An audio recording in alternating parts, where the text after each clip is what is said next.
اتباع سنت میں زیادہ دل لگانا چاہیے۔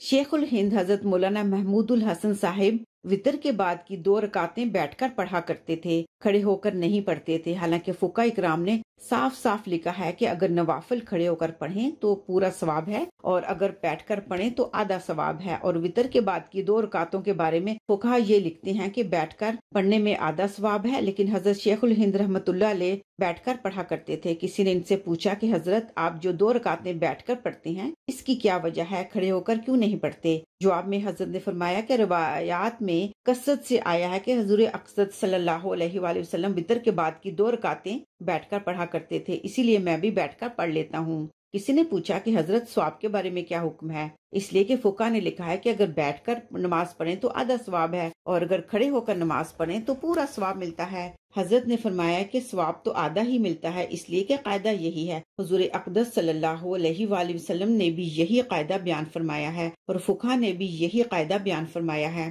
پھر سوال ہے کہ حضرت جب بیٹھ کر پڑھنے سے آدھا ثواب ملتا ہے تو آپ پورا ثواب لینے کے لیے کھڑے ہو کر کیوں نہیں پڑھتے؟ جواب میں ایک جملہ ارشاد فرمایا کہ بھائی بات یہ ہے کہ اتباع سنت کے کام میں جی زیادہ لگے بھلے ثواب کم ہی ہو، یعنی اگر ثواب کم ملے تو اس میں کوئی حرج نہیں، لیکن حضور اقدس صلی اللہ علیہ وآلہ وسلم نے وہ کام جس طرح کیا اسی طرح سے کرنے میں طبیعت زیادہ لگتی ہے، اور وطر کے بعد کی نفلوں کا حضور اقدس صلی اللہ علیہ وآلہ وسلم سے بیٹھ کر پڑھنا ثابت ہے۔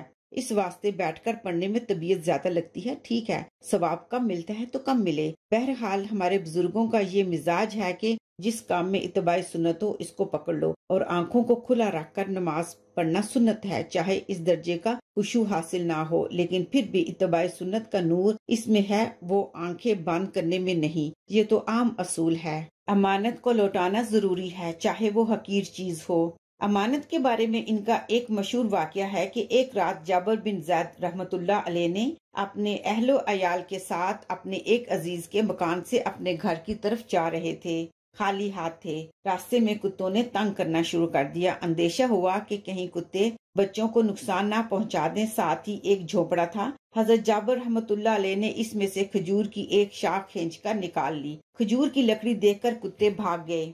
گھر پہنچ کر حضرت جابر بن زید رحمت اللہ علیہ نے اپنے لڑکوں سے کہا کہ شاخ کے اس ٹکڑے کو حفاظت سے رکھو، کل صبح جھوپڑے کے مالک کو پہنچا دینا۔ بچوں نے کہا ابا جان آپ بھی کمال کرتے ہیں، کھجور کی یہ شاخ ایسی کون سی قیمتی چیز ہے کہ آپ اسے صبح واپس کر دیں گے؟ سیدنا جابر بن زید رحمت اللہ علیہ نے فرمایا بچوں، اگر ہر گزرنے والا شخص اس طرح جھوپڑے سے ایک ایک شاخ کھینچ کھینچ کر لے جانے لگے تب تو دوسرے دن جھوپڑے کا وجود ہی نہیں رہے گا۔ اسی لیے میرے بیٹو یاد رکھو کہ امانت امانت ہوتی ہے، چاہے قیمتی ہو یا حقیر، اس کا واپس لوٹانا اتباع سنت کی غرض سے بہت ضروری ہے۔ ایک عجیب منظر جس نے اس کی زندگی بدل دی۔ وہ بہت پریشان تھی، اس کی سمجھ میں نہیں آ رہا تھا کہ وہ اپنے بیٹے کی خواہش کس طرح پوری کرے۔ شوہر کی وفات کے بعد وہ لوگوں کے گھروں میں کام کر کے اپنا اور اپنے کمسن بیٹے سعد کا پیٹ پال رہی تھی۔ اس نے سعد کو کبھی باپ کی کمی کا احساس نہیں ہونے دیا تھا، وہ اس کی ضرورتوں کا خیال رکھتی تھی، وہ اسے ہنستا کھیلتا اور خوش دیکھنا چاہتی تھی۔ وہ اپنی ماں کے حالات سے بے خبر تھا، اسے جب بھی کسی چیز کی ضرورت پڑتی وہ ماں سے کہہ دیتا تھا۔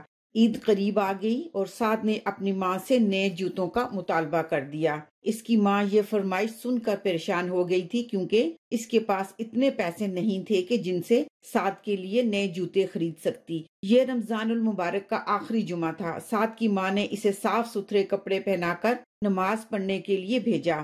سعد مسجد کی طرف جا رہا تھا، لیکن اس کا ذہن نئے جوتوں میں اٹکا ہوا تھا۔ اگر میں نے نیا جوتا نہ خریدا تو دوست مذاق اڑائیں گے، میری غربت پر بات کریں گے۔ یہ سوچ کر اس کی پریشانی اور بڑھ گئی۔ اس کے قدم آہستہ آہستہ اٹھ رہے تھے، لیکن ذہن تیزی سے کام کر رہا تھا۔ اللہ تعالیٰ نے کچھ لوگوں کو امیر بنایا ہے، وہ جس چیز کی خواہش کرتے ہیں فوراً انہیں وہ چیز مل جاتی ہے، مگر افسوس کہ کچھ لوگ میری طرح غریب ہیں جن کی چھوٹی چھوٹی خواہشیں بھی پوری نہیں ہوتی۔ وہ سوچتا رہا۔ چلتے چلتے آخر مسجد کے دروازے پر پہنچ گیا۔ نمازی مسجد میں داخل ہو رہے تھے، وہ بھی ان کے ساتھ اندر داخل ہوا اور پھر اس کے اٹھتے قدم رک گئے۔ مسجد کے ایک کونے میں ایک شخص دعا کے لیے ہاتھ بلند کیے ہوئے تھا۔ سعد نے دیکھا وہ دونوں ٹانگوں سے محروم تھا۔ اس نے سنا وہ کہہ رہا تھا، اے اللہ، میں تیری کن کن نعمتوں کا شکر ادا کروں۔ یہ دیکھ کر سعد کی آنکھوں میں آنسو آ گئے، دل میں ہلچل ہوئی اور سوچنے لگا، میں کس قدر ناشکرا ہوں۔ اللہ نے مجھے بے شمار نعمتیں عطا کی ہیں، بجائے شکریہ ادا کرنے کے میں اللہ سے شکوہ کر رہا ہوں۔ اگر میں اس عید میں نئے جوتے نہیں پہنوں گا تو قیامت نہیں آ جائے گی۔ یہ شخص کتنا اچھا ہے، دونوں ٹانگوں سے محروم ہے، پھر بھی اللہ کا شکر ادا کر رہا ہے۔ میں غریب نہیں ہوں، میرے پاس سب کچھ ہے۔ اگر جوتے نہیں تو کیا ہوا، بہت سے اور لوگوں کے پاس بھی جوتے نہیں ہوتے، اس شخص کے پاس جوتے تو ایک طرف پاؤں ہی نہیں۔ یہ اللہ کا شکر گزار بندہ ہے، میں بھی اللہ کا شکریہ ادا کروں گا، اس کا شکر گزار بندہ بنوں گا۔ اس ایک منظر نے سعد کی زندگی کا رخ تبدیل کر دیا۔ نماز با جماعت کی اہمیت۔ سارا دن گرم لو چلتی رہی۔ خواجہ احمد میروی رحمت اللہ علیہ اپنے شاگردوں اور مریدوں کے ہمراہ ویرانے میں ایک ٹیلے پر مدرسہ کی دیوار کھڑی کرنے میں مصروف تھے۔